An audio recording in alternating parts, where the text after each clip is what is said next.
conflits entre l'Empire byzantin et l'Empire sassanide l'une des confrontations les plus durables et complexes de l'histoire antique tardive, s'étendant sur plusieurs siècles, du début du Xe siècle jusqu'au début du VIIe siècle. Ces affrontements, souvent appelés guerres romano-persanes, ont façonné le Proche-Orient, influencé l'évolution militaire et diplomatique des deux empires, et préparé le terrain à la confrontation avec les forces montantes de l'islam au VIIe siècle.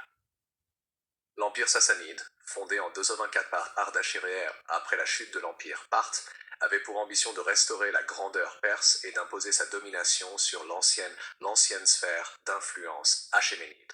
L'Empire byzantin, quant à lui, héritier de l'Empire romain d'Orient, cherchait à maintenir ses frontières orientales et à protéger ses intérêts commerciaux et stratégiques dans le Proche-Orient et le Caucase.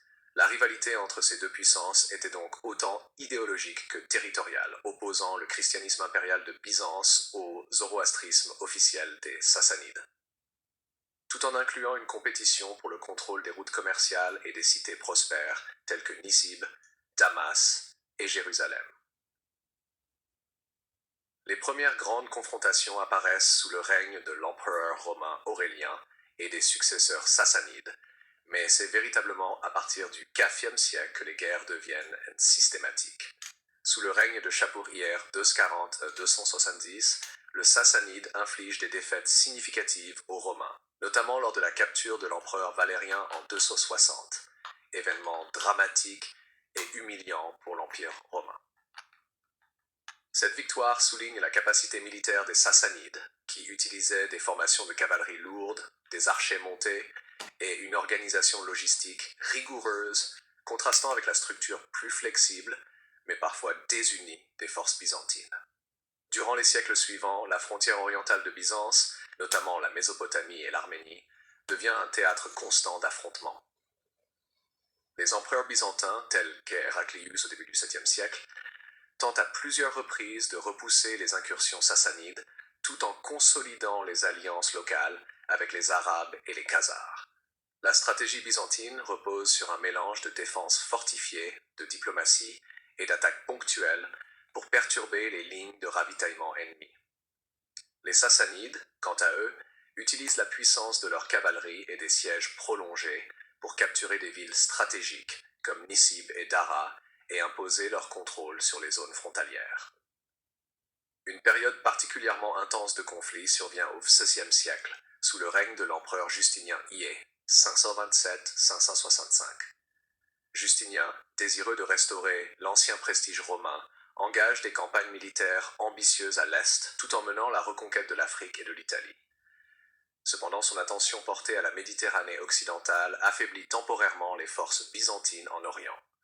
Khosrow-Iyar, surnommé Anushirwan le Juste, 531-569, en profite pour lancer des attaques contre les provinces byzantines et négocier des traités avantageux. Le traité de paix de 572, signé après des décennies de conflits intermittents, illustre la complexité diplomatique de l'époque. Il fixe des frontières, mais laisse de nombreuses zones contestées et instables. L'un des aspects les plus marquants de ces guerres romano-persanes est leur impact économique et social. Les régions frontalières souffrent de destructions répétées, de famines et de migrations forcées. Les deux empires doivent mobiliser d'énormes ressources pour soutenir leurs armées et reconstruire les infrastructures détruites. Les villes fortifiées deviennent des centres de résistance et des bastions de la culture locale, où la population développe des stratégies de survie face au pillage et au siège. Les conflits entraînent également des échanges culturels. Les Byzantins adoptent certaines techniques militaires persanes, tandis que les Sassanides sont influencés par l'art, l'architecture et l'administration byzantine. Au début du VIIe siècle, la guerre atteint son apogée avec la confrontation entre Héraclius et Khosrow II, 590-628. Khosrow II profite des troubles internes byzantins pour envahir la Syrie, la Palestine et l'Égypte, menaçant Constantinople elle-même. Cependant, Héraclius entreprend une contre-offensive audacieuse, traversant la Mésopotamie et remportant des victoires décisives, notamment lors de la bataille de Ninive en 627. Cette victoire épuise considérablement l'empire sassanide et conduit à la chute de Khosrow II, marquant une victoire stratégique byzantine, mais au prix d'un épuisement général des deux empires. Ironiquement, ces conflits prolongés affaiblissent les deux puissances au moment même où les forces arabes émergent dans la péninsule arabique. La fatigue militaire, la dévastation économique et les divisions internes rendent Byzance et le Sassanide vulnérables face aux armées musulmanes unifiées qui conquéreront rapidement la Syrie, la Palestine, l'Égypte et la Mésopotamie.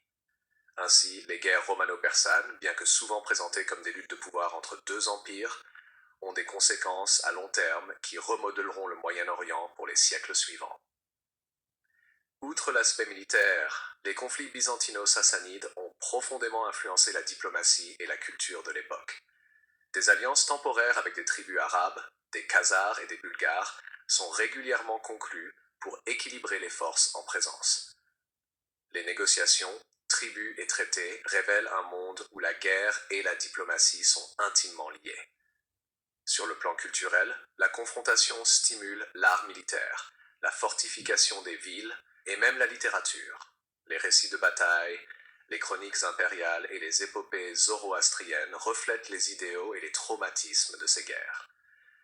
On constate également une influence réciproque sur la religion, la tolérance et la cohabitation des minorités dans les régions frontalières.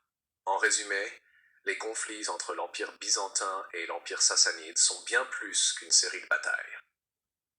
Ils illustrent la complexité des relations internationales au début du Moyen Âge, la tension entre expansion et défense, et les interactions entre idéologie religieuse et stratégie militaire.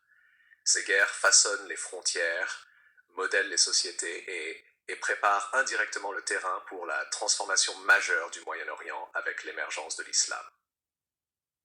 L'étude de ces conflits nous révèle comment deux des plus grands empires de l'Antiquité tardive ont lutté pour la suprématie tout en influençant durablement l'histoire militaire, thématique et culturelle de la région.